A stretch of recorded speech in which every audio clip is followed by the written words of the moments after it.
जय हिंद दोस्तों। तो आज हम बात करते हैं कक्षा 10 की प्रश्नावली 1A का पहला सवाल है। लिखा है निम्नलिखित संख्याओं का एचसीएफ ज्ञात करने के लिए यूक्लिड विभाजन एल्गोरिथ्म का प्रयोग कीजिए। तो इनका हमें एचसीएफ निकालना है। तो पहले तो हम समझ लेते हैं कि एचसीएफ क्या होता है। देखो, तो एचसीएफ होता है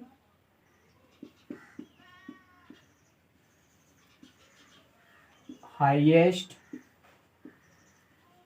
कॉमन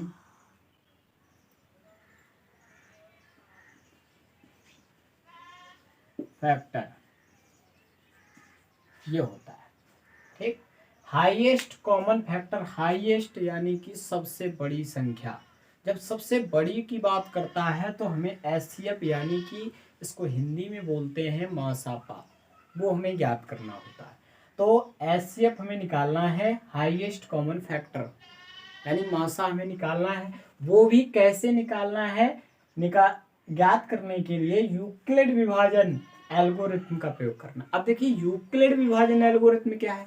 यूक्लिड विभाजन एल्गोरिथ्म है A is equal B Q plus R, जिसको हमने कक्षा 6, 7, 8 में पढ़ा होगा। एक हमारा सूत्र था भाज्य बराबर भाजक इनटू भागफल प्लस शेषफल, ये होता है। यही सूत्र लिखा हुआ है ये, यानी भाज्य बराबर भाजक इनटू भागफल प्लस शेषफल।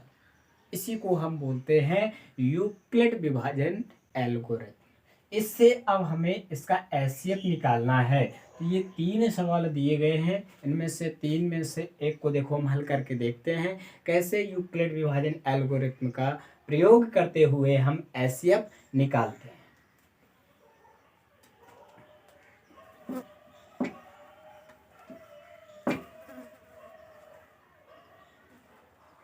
तो देखो, सबसे पहले ए नंबर हल कर लेते हैं। इसमें लिखा हुआ है, तो देखो 135 और 225 इन दोनों का एचसीएफ निकालना है यूक्लिड विभाजन एल्गोरिथ्म से। तो अब हमें क्या करना है कि इसमें जो संख्या बड़ी होती है उसको हम ले लेते हैं। तो 225 बड़ी है, 225 हमने लिख लिया इज इक्वल। देखो यूक्लिड विभाजन एल्गोरिथ्म क्या होता है, A is equal B into Q plus R, ये होता है। तो देखो ए इज इक्वल लिख गया। अब बी की जगह पे क्या लिखेंगे, जो छोटी संख्या होती है 135। अब यहाँ पे देखो क्या करना है हमें कि बी तो बन गया, अब इनटू बनाना है क्यू। तो हमें क्या करना है कि 135 को इस सूत्र का प्रयोग करते हुए 225 के बराबर करना है। इससे ज्यादा नहीं होना चाहिए, ना इससे कम करना है। 135 को 225 के बराबर करना है। तो देखो कैसे करते हैं। तो यहाँ पर क्यू की जगह पे हम क्या करते हैं, अगर यहाँ पर हम 2 लिख देते हैं तो ये ज्यादा हो जाएगा। अगर यहाँ पे हम 2 लिखते हैं तो ये हो जाएगा 270। तो 225 से क्या हो गया, ज्यादा हो गया ना। तो इसको हम क्या करते हैं, 2 बार नहीं जाएगा तो हम क्या करेंगे, 1 बार। इसके बाद में प्लस लगाए, प्लस लगा दिया। अब आर हम कैसे ज्ञात करते हैं, तो 135 से कम 135। अब इसमें हम 135 में क्या जोड़ दें कि 225 हो जाए। 135 में हम क्या जोड़ दें कि 225 हो जाए। तो 135 में हम अगर 90 जोड़ देते हैं तो हमारा क्या आ जाएगा, 225 आ गया। अब देखो ये देखो 135 को हमने 225 के बराबर कर लिया। अब क्या करते हैं, इसके आगे ये जो हमारा शेषफल है और ये भाजक है, अब इनको ले लेते हैं। तो भाजक को ले लेंगे 135 बराबर, और शेषफल जो हमारा आया है उसको ले लेंगे 90। अब सेम पोजीशन जैसे हमने इसमें किया है वही सेम पोजीशन इसमें भी करना है, यानी कि 90 को हमें 135 के बराबर करना है।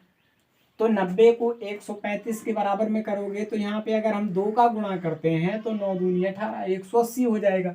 लेकिन हमें करना कितना 135, तो यानी कि हमारा 2 क्या हो गया, ज़्यादा हो रहा है। तो हम कितनी बार करेंगे, एक बार करते हैं। इसके बाद में अब क्या लगाएंगे, प्लस आर। अब आर की जगह पे क्या लिखना है कि 90 एकम 90, 90 में क्या जोड़ दिया जाए कि 135 हो जाए। तो हम कितना जोड़ दें, 45 जोड़ दें। ठीक है, 90 में 45 जोड़ दिया, 135 के बराबर हो गया। क्लियर। अब इसके बाद में आगे फिर सेम पोजीशन वैसे ही करते हैं, भाजक लेते हैं और शेषफल लेते हैं। तो भाजक कितना दिया गया है, 90, बराबर में कर देते हैं 45। अब देखो यहाँ पे क्या करना है, यहाँ पे हम क्या करेंगे कि 45 को 90 के बराबर में करना है। तो यहाँ पर हम देख सकते हैं कि 45 गुणा अगर 2 कर देते हैं तो 45 दूना 90 हो जाएगा। अब आगे हमें प्लस आर भी बनाना है।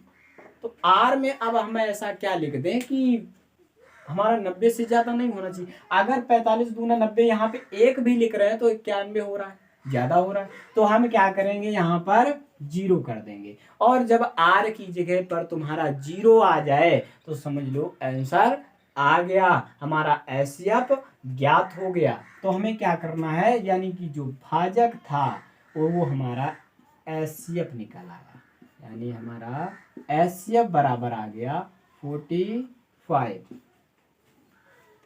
ये निकल गया।